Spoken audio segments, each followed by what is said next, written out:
In the year 1769, on a rugged, mountainous island in the Mediterranean called Corsica, a child was born who would go on to reshape the fate of Europe and the world. His name was Napoleon Bonaparte, and his life story is one of meteoric rise, grand ambitions, and relentless pursuit of power. Napoleon's early years were far from the grand palaces he would later inhabit. Born into a modest family of minor Italian nobility, young Napoleon was the second of 8 children. His father, Carlo Bonaparte, was a lawyer with limited means, but he had aspirations for his children. Recognizing Napoleon's potential, his father secured him a scholarship to a military academy in France. At just 9 years old, Napoleon left his family and homeland to pursue an education that would set him on a path toward greatness. At the military academy, Napoleon stood out, not just for his Corsican accent and his small stature, but for his intelligence and determination. He was a voracious reader, devouring books on history, philosophy, and military strategy. This knowledge would later become the foundation of his military genius. By the age of 16, Napoleon had completed his studies and was commissioned as a second lieutenant in the French artillery.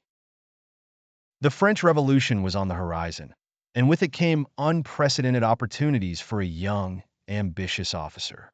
While chaos engulfed France, Napoleon saw only opportunity. He quickly made a name for himself with his decisive actions and daring strategies. His first major break came during the Siege of Toulon in 1793, where his tactical brilliance led to a pivotal victory for the revolutionary forces. At just 24 years old, he was promoted to brigadier general. But Napoleon was not content with being a mere military officer. He had visions of grandeur, and his rise to power was swift and unstoppable. In 1799, France was in turmoil, its revolutionary government teetering on the edge of collapse.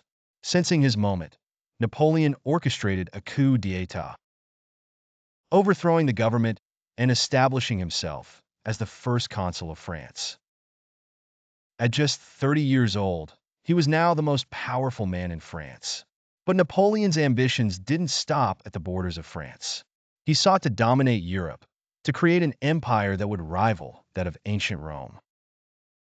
His military campaigns, known as the Napoleonic Wars, would become the stuff of legend. From the sweeping plains of Russia to the sun-drenched fields of Italy, Napoleon's armies marched relentlessly across Europe.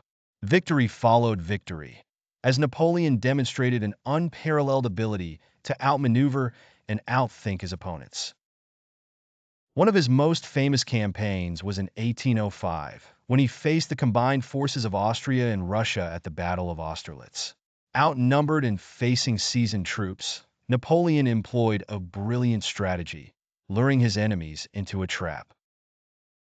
The result was a crushing victory that is often considered his greatest triumph.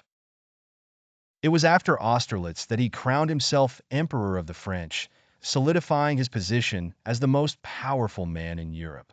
Yet, for all his victories, Napoleon's story is also one of hubris and overreach. His invasion of Russia in 1812 would prove to be his undoing. What began as a grand campaign ended in disaster, as the harsh Russian winter and scorched earth tactics decimated his Grande Armée. Forced to retreat, Napoleon's once invincible aura began to fade. The final blow came in 1815 at the Battle of Waterloo.